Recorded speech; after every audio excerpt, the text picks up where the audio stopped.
Mike, I had a couple of people ask me on social media about some of the pictures we're seeing of coaches with commits.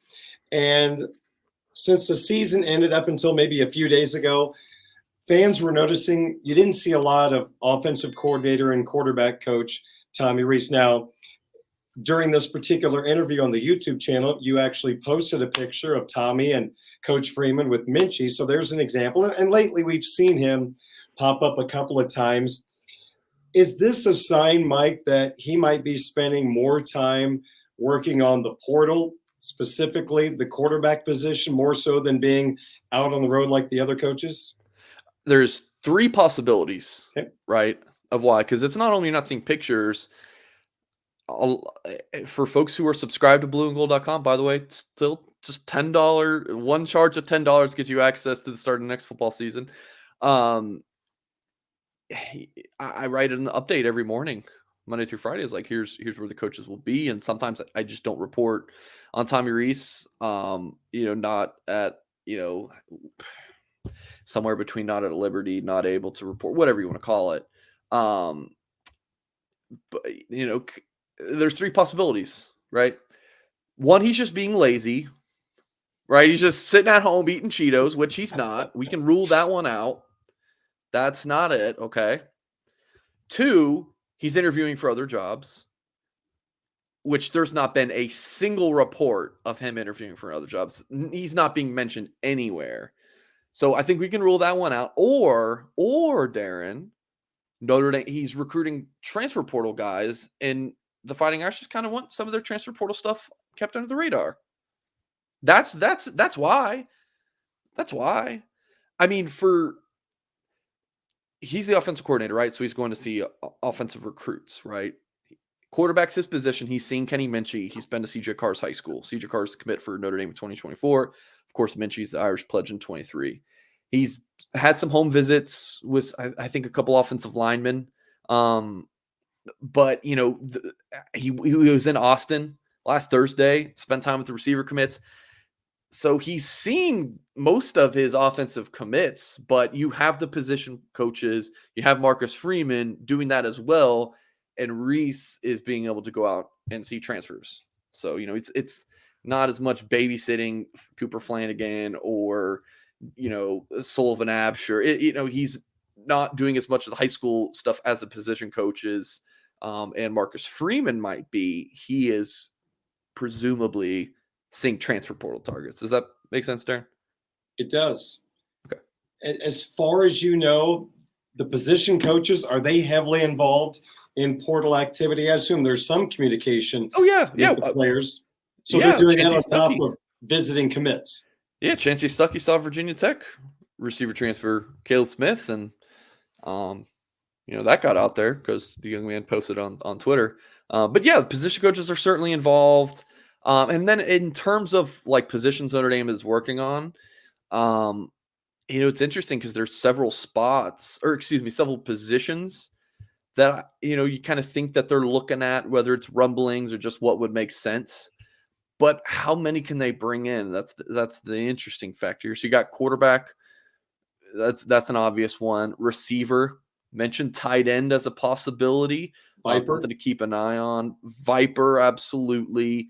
But also there's Braden Fiske. So I would just say just a defensive lineman in general, because Fiske's the Western Michigan defensive lineman who I think his family lives like a half hour from South Bend. Grew up a Notre Dame fan. Already visited Notre Dame.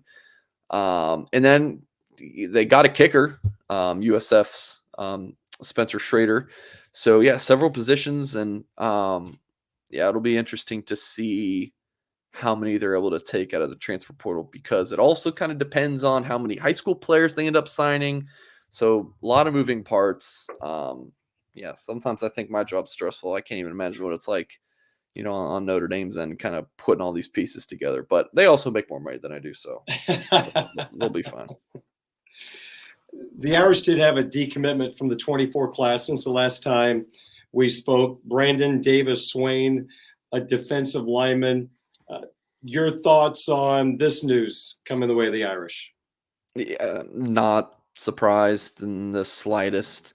Really?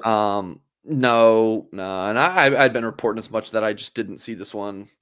I was like, we'll see, right? We'll see whether it's, I'm feeling optimistic about something, and I'll also be like, listen, just readers, like, you don't know what will happen. And then when I'm pessimistic about something with Davis Swin, I'm like, we'll see, but guys, I really don't see this one working out for Notre Dame. And yeah, here we are. Visited, he gave an impromptu commitment to Notre Dame back in the spring game.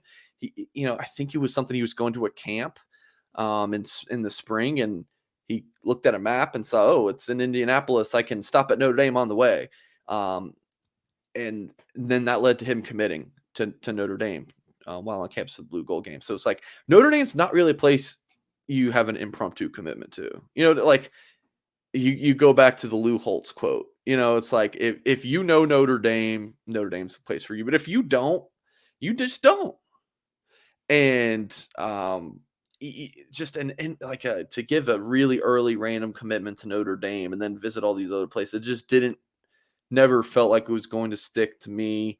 Notre Dame and how much they've recruited other defensive linemen in the 2024 class at Swain's same, hybrid position of a strong side end or a defensive tackle, just said to me, like, they're certainly recruiting this position as if there's a strong possibility that Davis Swain would decommit. So, he'll get to continue on his recruiting process. And, I've already got a few predictions out there for Notre Dame to land defensive lineman in the 2024 class. So, in short, Davis Swain is a fine talent. Don't want to disregard that at all, but not really a major loss for Notre Dame here. All right, I'm going to throw in a bonus question for you. I've been asking my guests this question this week, so I want to get your opinion.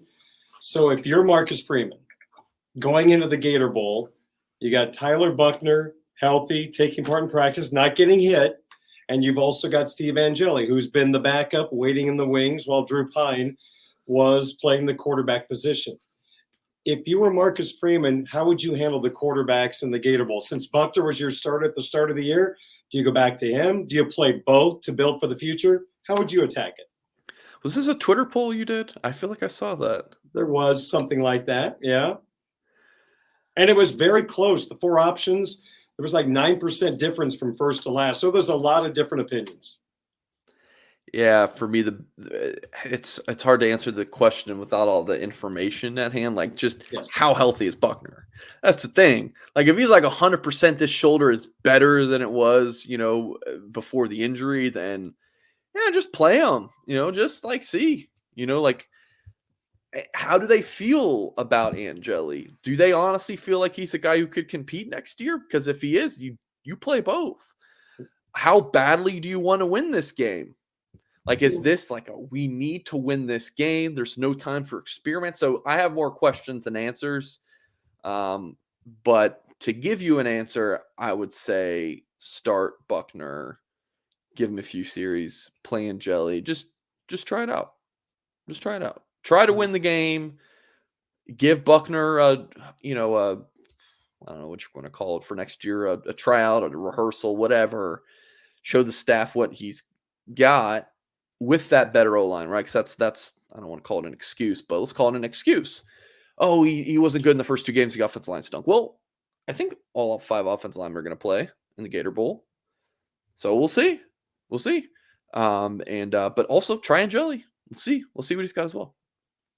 We don't need to see Tyler Buckner running if that's anyone's concern. We know what he can do running it. I need to see how good of a consistent throw of the football he is. So that's what I want to see. Please do not design run. No.